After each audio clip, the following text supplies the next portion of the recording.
Bonjour à toutes et à tous, bienvenue dans la rubrique Et toi, t'en penses quoi? Parfois les gens imaginent que la foi, c'est juste avoir une morale ou avoir une certaine philosophie de vie.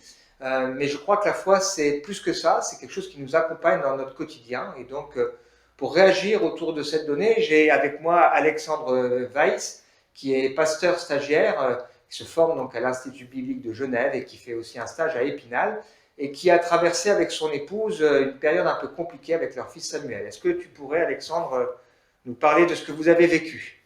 Oui, ben voilà la petite histoire que je voulais partager, cette tranche de vie en fait qu'on a vécue, c'était en 2018. On est allé au Burkina Faso, en Afrique, donc chez des amis, et on est revenu donc en janvier 2019. Et notre fils Samuel, qui à l'époque avait 16 ans, a déclaré au bout de quelques jours une maladie, et puis on pensait que c'était la grippe.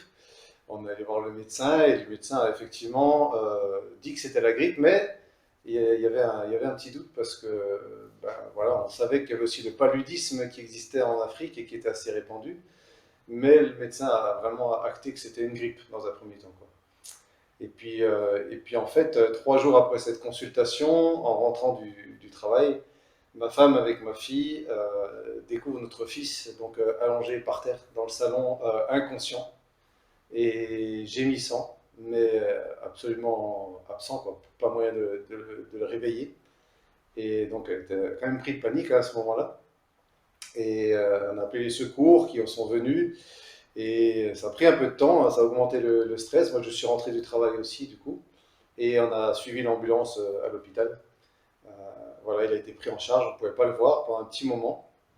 Et, euh, et puis, au bout de 2 heures à peu près, on a pu aller le voir enfin, en réalité, on a franchi un peu les barrières parce qu'on disait qu'on n'avait pas le droit, mais au bout d'un moment, on a voulu aller voir ce qu'il en était et ils nous ont autorisé à aller voir. Et sur place, la personne qui avait pris en charge, quoi, le médecin le spécialiste, a tout de suite indiqué d'un ton grave que c'était très sérieux, que c'était le paludisme effectivement, mais que c'était un palud spécifique et on appelle le paludisme neuroleptique, c'est-à-dire qu'il s'attaque tout de suite au cerveau. Et en 2 mots, ben, il a indiqué que le pronostic vital était engagé.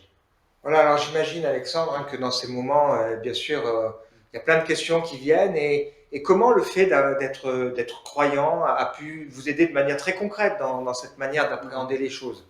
Ouais. Alors bien sûr, dès le moment où il y a quelque chose de grave qui arrive dans nos vies à tous presque, j'allais dire, on prie.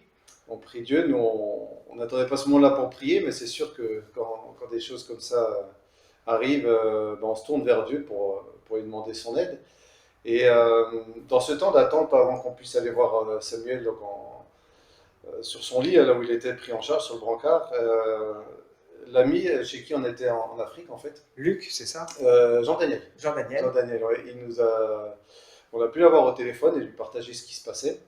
Et, euh, et puis dans la suite, il nous a rappelé, et je crois que c'était dans l'heure qui suivait. Et il me dit comme ça, il dit, écoute, ça m'est jamais arrivé spécialement pour moi, je sais que c'est des choses qui arrivent, mais j'ai vraiment eu une parole sur mon cœur, et je suis convaincu que ça vient de Dieu pour Samuel.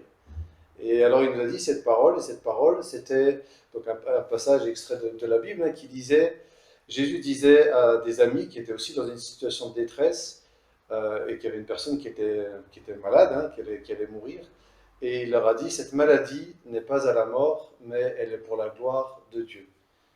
Et alors je ne sais pas comment on peut percevoir la chose, mais nous, tout simplement, on a reçu cette parole d'une manière différente que d'habitude.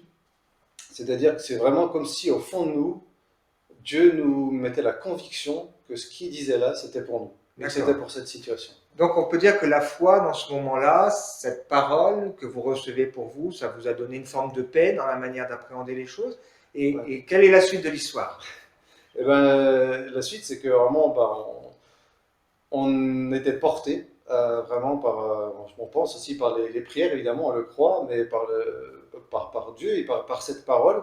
Et on avait une sorte de paix au point où moi-même je me suis dit, parfois, je dis, mais est-ce que je fais du déni? C'est-à-dire que je rejette la réalité de la situation, ou est-ce que c'est vraiment Dieu qui me porte dans cette situation? Et le fait est que il y a toujours des moments quand même où on était un peu plus dans l'inquiétude, mais ça ne durait pas. C'était pas quelque chose qui nous pesait, ça ne nous empêchait pas de dormir, même si des fois on était réveillé la nuit, on se relevait voilà aussi pour prier.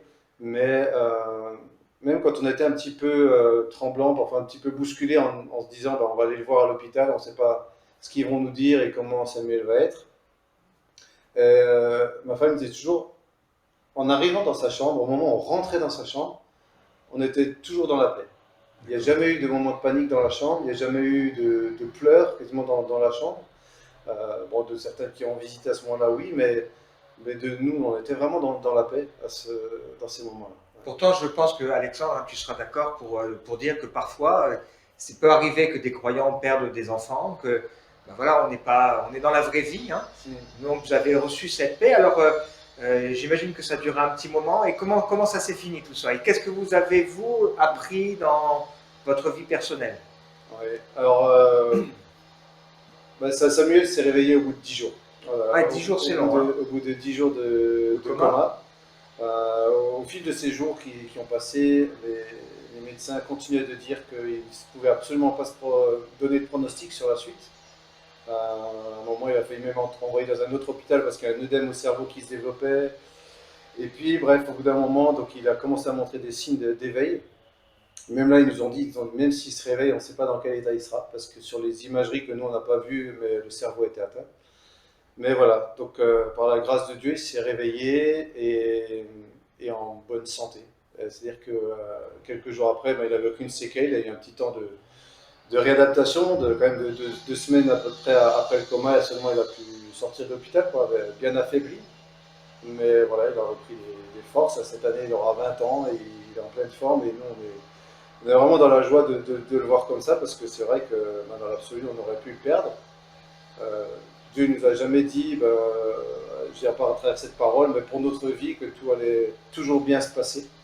Et on sait que, comme tu l'as posé la question, on connaît des personnes aussi, croyantes, qui ont dû traverser le deuil d'un enfant.